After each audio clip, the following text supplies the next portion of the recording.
Today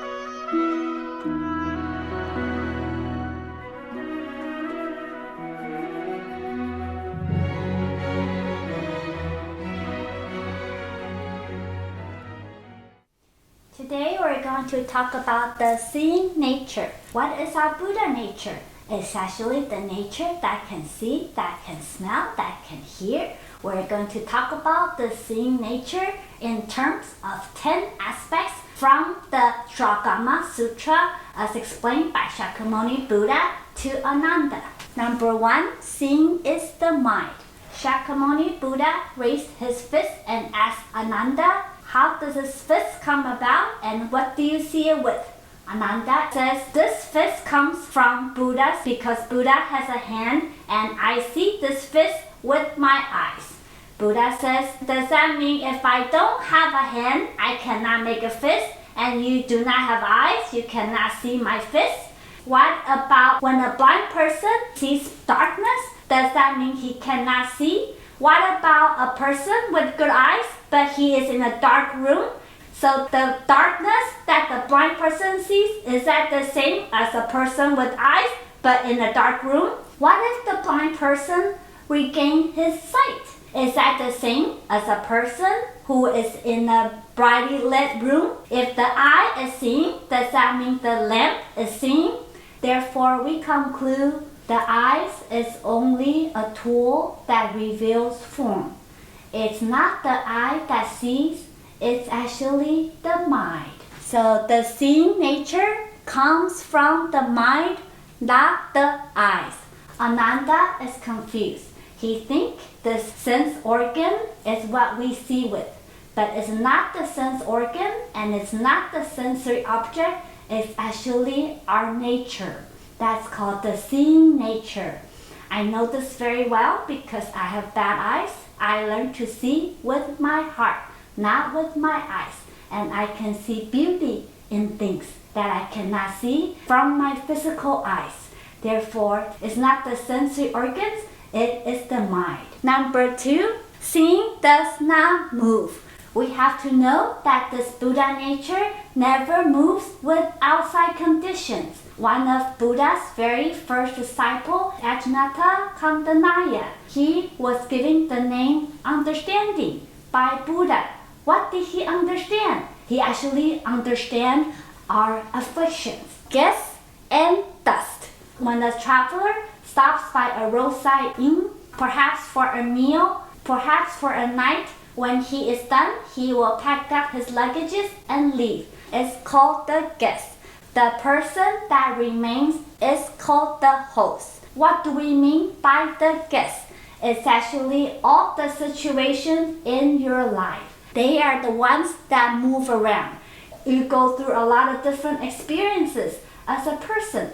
These are only guests. What remains is the host that never changes, never moves with the outside conditions. But we mundane, we are confused. We take the guest as the host and we let the guest take over all our emotions. That's why we are ignorant. We don't understand the difference between the guest and the host. Another example is dust and space. When you have a bright sun shines into a room, you will see there's a whole bunch of dust flying in this room. The dust is our afflictions, our false thinking, and our wandering thoughts, which means things that are always moving. But the space is never affected by all the dust that's flying in the air. The space symbolizes our true nature, which does not move by our afflictions and our defilements. So we actually have the seeing nature that never moves with the outside condition or with our afflictions. Number 3, seeing does not become extinct. This Buddha nature, when we die, does not become extinct ever. It's eternal. When King Prasannaja, he rose up and asked Buddha, I heard that when we die, everything ends. There's nothing left. That is nirvana. Is that true? Buddha says, how do you know you are going to die? The great king said, because I know I'm aging year by year, month by month, day by day, moment by moment. That's why I know I'm going toward my death. At this time, the great king is the same age as Shakyamuni Buddha, which is 62. Buddha asked the great king, how old were you when you saw the water of Ganges? The king said, I was only 3 years old when my compassionate mother took me to see the water of Ganges. Buddha asked the great king, how old are you now? Is the water different and is the person different? The great king said, of course it's different. The water is different. I am so much older than when I was 3. My face is wrinkly and my hair is white. Buddha said, there's actually something that never changes. What does not wrinkle does not change. And that is your Buddha nature. Doesn't matter how old you look. Doesn't matter how much wrinkle you have. It doesn't matter when you die. This true Buddha nature never become extinct. It lasts forever. So do not be afraid of death. Your Buddha nature is not going to die. Even with reincarnation, it's going to last forever. The king was overjoyed because he finally understood that his seeing nature is eternal. Number 4, seeing is not lost. We have this nature that has never been lost. It's always here, right here and right now. Buddha took out his hand and went like this. He asked Ananda, would people think this is upside down? Ananda said, yes, most people would think that this is upside down. Buddha says, so if I raise it up to the air, is it right side up? Ananda said, yes, most people would think this is right side up. Buddha said, most people are influenced by society. What the society views as good or bad, wholesome, unwholesome. You think that the Buddha is always righteous and you think normal mundane people are upside down. We have the wrong views. We're a failure or we amount to nothing. So this is only judgments put on us by society, by our education, or by this world. But none of it is you. You think that because you're upside down, you have lost your seeing nature. In fact, you have never lost anything. Your Buddha nature is just the same as a Buddha who you think is perfectly righteous and good. Your seeing nature is nothing less than what the Buddha has. So you have never lost it. Even if you're conceived by the society as a failure, as a nothing, you still have the Buddha nature. You have never lost it in any way. Number 5, seeing does not return. Everything we see in this world, we must return to conditions. So Buddha talks about 8 appearances. There are 4 pairs. The first pair is light and darkness. The second pair is penetration and obstruction. The third pair is condition and emptiness. The fourth pair is trepidity and purity. This is actually talking about our emotions. Our emotions will always go up and down in these pairs. For example, sometimes we feel light and happy. Sometimes we feel very dark and sad.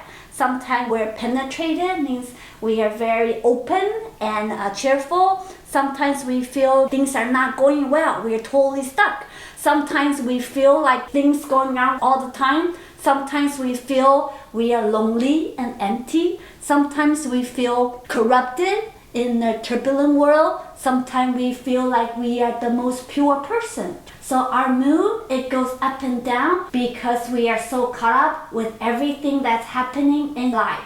It's actually affecting your emotions. So Buddha says, return all your happiness and sadness to the conditions. Light, return it to the sun because it comes from the sun. Darkness, return to the black moon. Penetration, return it to the doors and windows because that's how light penetrates. Abstraction, we return to the walls and ifs. Conditions, we return to the distinctions made by our mind. And the emptiness, we return to the dull emptiness. Turbidity, we return to the mist and the haze of the weather. And purity, we return to the fresh, clear sky. So return all your emotions to these life events. Once you return everything, what is left over is your true nature. Have you realized all your happiness is borrowed from your identity, your possession, your relationship, your work? What if you return everything? What do you have left? After you return all your identity and all your belonging, what is left is the true nature. That is it. So the seeing nature does not return. Number 6, seeing does not intermingle. Now Ananda thinks the seeing nature is a thing. So it's intermingling this seeing with physical things that he sees. Buddha takes him to see the world like an arhat, just like Anuruddha. Anuruddha, he is a Buddha's disciple that obtained penetration of the heavenly eyes, so he can see the entire world like an amala fruit in the palm of his hand. So Ananda saw the world like an arhat. He was overjoyed. He thought, oh, that must be my seeing nature at work. Then Buddha said, Bodhisattva, they will see hundreds and thousands of friends. A Buddha, they will see everything in all the pure lands. What about an ordinary person? Our sight cannot even pass a fraction of an inch. So what is true seeing? Is it the arhat seeing, or the Bodhisattva seeing, or the Buddha seeing, or a mundane seeing? Which one is the real seeing? All the trees, all the plants, all the rivers, all the mountains, all the animals, all the people, what you see are only things. What you see are not you, but things. We mundane people, we confuse what we see to be us. We lost our original mind. We forgot who we are. You became this character, this possession became your status. You became a thing. What you see is not you. You are not these things. You are the perfect, pure mind, the Buddha nature. So do not intermingle your mind with things. Number 7, seeing is not abstraction. Now Ananda thinks his seeing nature was given to him by Buddha. So now he's back in his little room. His seeing nature has shrunk from great to small. So he's asking Buddha, Buddha, is my seeing pressed in or cut off by the wall? Now I see less. Buddha asked him, if you put air into a square box, does that mean the air become a fixed square shape? If you change the box to a round box, does that mean all the air became fixed round shape? All you have to do is to take the container away. We put box around our true nature. We put a square box, we put a round box. We put limitations to our life imposed by ourselves. I am only a person who can do this. I cannot do that. I'm no good at this. I have a lot of afflictions. I have bad temper. You put a lot of limitations on yourself. Your seeing nature is boundless. You are never restricted in any way. All you have to do is to remove the containers. You're never bounded by anything. The only boundary is your own thoughts. Nobody is stopping you from doing anything except your own thinking. So remove all your containers today. Number 8, seeing is not separate. Now Ananda thinks, so we have this perfect nature. It must be separate from the body and mind that I'm using right now, since it's so perfect. Buddha trying to explain to him, the seeing nature cannot be separate from your physical existence. You are already the Buddha nature. So that's when Bodhisattva Manjushri comes to play. Buddha asked him, is there a Manjushri other than the one who's standing here right now? Manjushri said, I am truly Manjushri. There is not a Manjushri other than the person standing here. So there is no two Manjushri. There is not a Manjushri that is or is not. What is and is not does not exist. Which means this physical body of ours, even though 5 skandhas is empty, you cannot find a Buddha nature outside of this body, outside this deluded mind you're using. If you look for a Buddha nature outside of this physical existence, outside of your thinking mind, you look at the wrong place. So just as the person you are right now, you are already the Buddha. So use your current life, current condition to get rid of all your attachment to your deluded thoughts. Then you're already the Buddha. Number 9, seeing transcends the ordinary. Ordinary beings, we usually have 2 kinds of attached views. Either we believe in cause and conditions, or we believe in spontaneity. Some people think life, success is all about hard work. So you change your cause and conditions, then you will succeed. Other people think, no, it's not how hard you work. It's actually your innate talent. You're born with certain gifts. You're born with certain abilities. But Buddha says both of these views are ordinary views. We need to get rid of them in order to live your true Buddha nature. So it's not cause and conditions, and it's not spontaneous. Life is not about cause and conditions. It's not how hard you work. It's also not what you are born with. It's knowing that you are detached from how hard you work or what kind of gift you're born with. You are already the Buddha nature without the cause and conditions and without whatever you're born with. So you don't need any of these attached views in order for your seeing nature to truly manifest. Number 10, seeing is apart from seeing. Lastly, it's the hardest one. Let go of all your thoughts and all your beliefs. What you see in the world, everything is your Buddha nature. But you cannot say everything is you. When you see light, the seeing nature is not the light. When you see darkness, the seeing nature is not the darkness. When you see emptiness, the seeing nature is not the emptiness. When you see solid objects, the seeing nature is not the solid objects. So everything is the Buddha nature, but everything is not the Buddha nature. Basically, you have to let go of everything that you're seeing. Everything you think is you, your opinion, what you saw, what you're experiencing, what you're living, what your beliefs are, all these are only fabrications of concept.